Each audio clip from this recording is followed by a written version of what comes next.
Thank you, Speaker. My question is to the new Premier.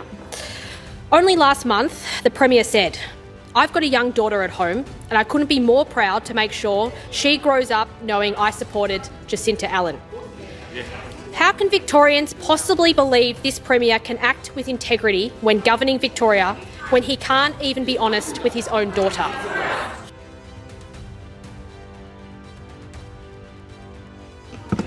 The Minister. Order. Order.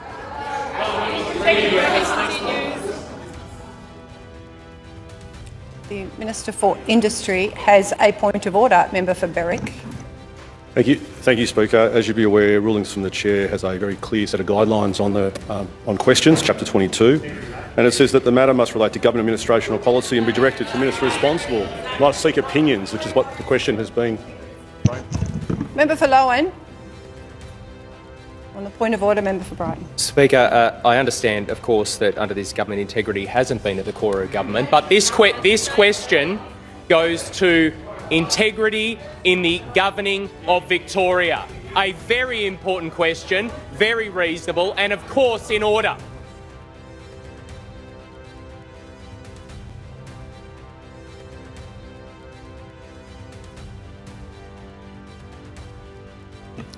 I'll allow the question. Premier.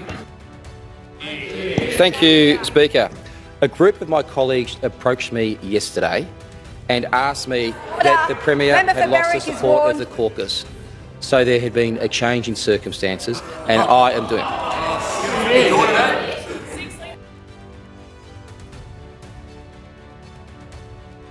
Members will come to order. Members will come to order. Members will be removed from the chamber without warning. Supplementary question, Leader of the Opposition. Thank you, Speaker. When will the Premier look Victorians in the eye and apologise for deceiving his daughter and demonstrating that he lacks the necessary integrity to govern Victoria?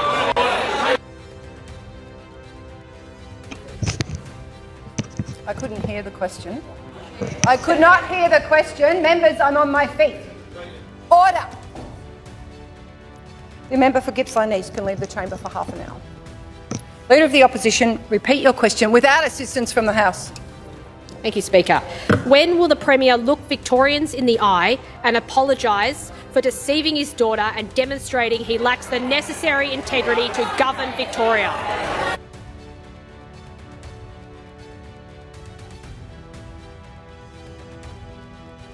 Leader of the House on a point of order. Thank you, Speaker. That is not a matter of government business, and it should be opposition leaders should be held to account, and it should be ruled out of order. On the point of order, Member for Brighton. Speaker, this supplementary is clearly linked to the original question, of which you've already ruled in order. Order. Order. Premier can answer the question the way he chooses. I will allow it. Thank you, Speaker. I think someone's a little bit upset over there. I think someone has realised the Fresh Start tour was the false start tour.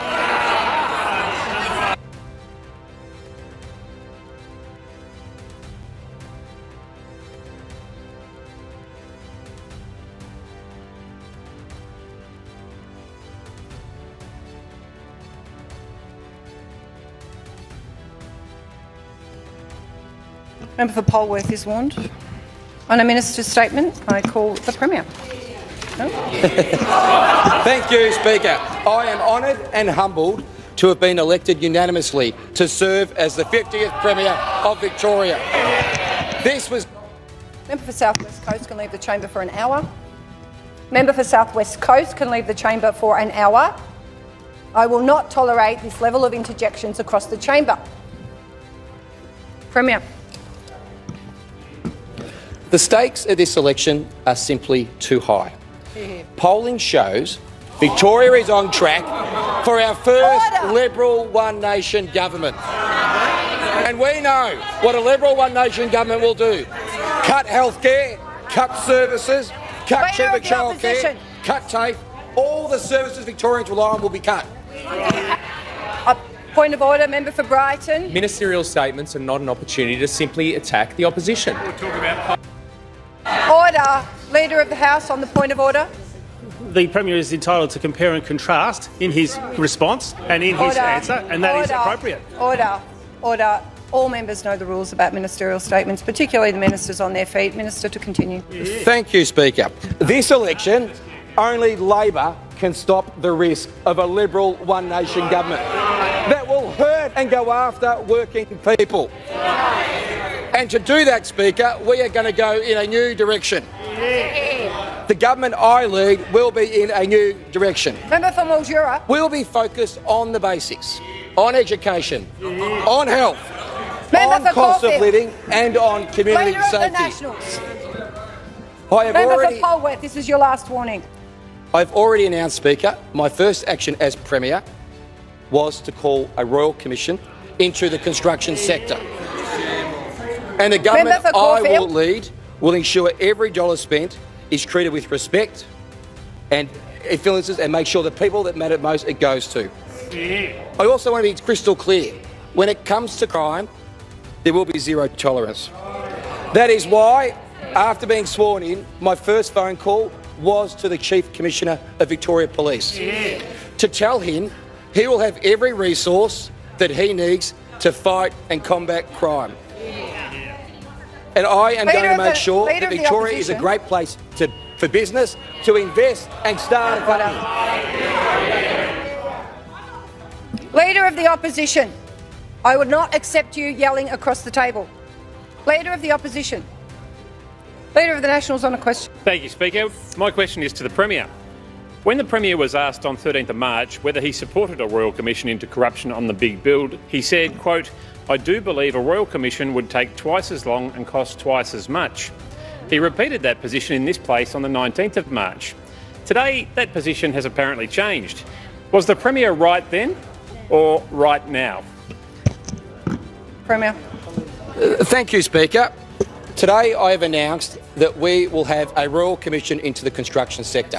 I've also announced that we will establish a special prosecutor that will work alongside the Royal Commission. Supplementary question, Leader of the Nationals. Ask him whether he supports it. But you didn't support it yesterday. I will ask the House again to come to order, Leader of the Opposition. Only a few months ago, the Premier said that a Royal Commission would, quote, take twice as long and cost twice as much. Isn't it the case that the Premier is now supporting a Royal Commission for political expediency?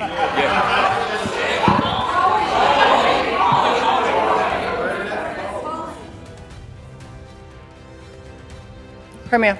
No. On a minister's statement, I call the Minister for Transport Infrastructure. Thank you, Speaker. Speaker, our major infrastructure projects are about preserving and enhancing Victoria's livability for generations to come. Projects like the Melbourne Airport Rail, the North East Link, the Metro Tunnel and the Westgate Tunnel are vital to ensuring that people can continue to move around this state as we grow.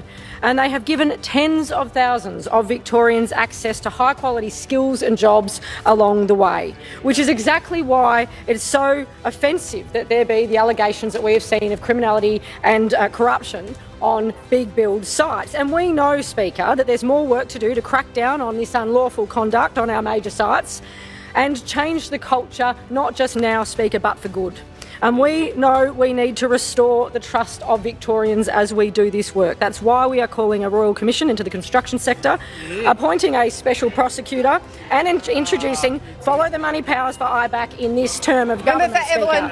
This will build on the work that we have already undertaken, Speaker, implementing the Wilson Review, establishing the Construction Complaints Referral Service, and of course strengthening the Labour Hire Authority as well.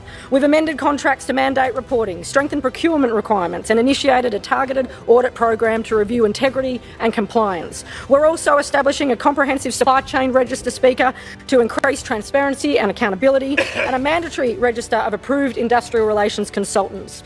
Already, Speaker, there have been over 92 charges laid. 164 labour hire licences have been cancelled and a further 50 have been refused, all relating to big build sites. But we know there's still more to do to bring about the change that's necessary across our big build projects, Speaker. We are wholeheartedly committed to restoring the trust of Victorians in a big build agenda that will deliver for generations to come. Question.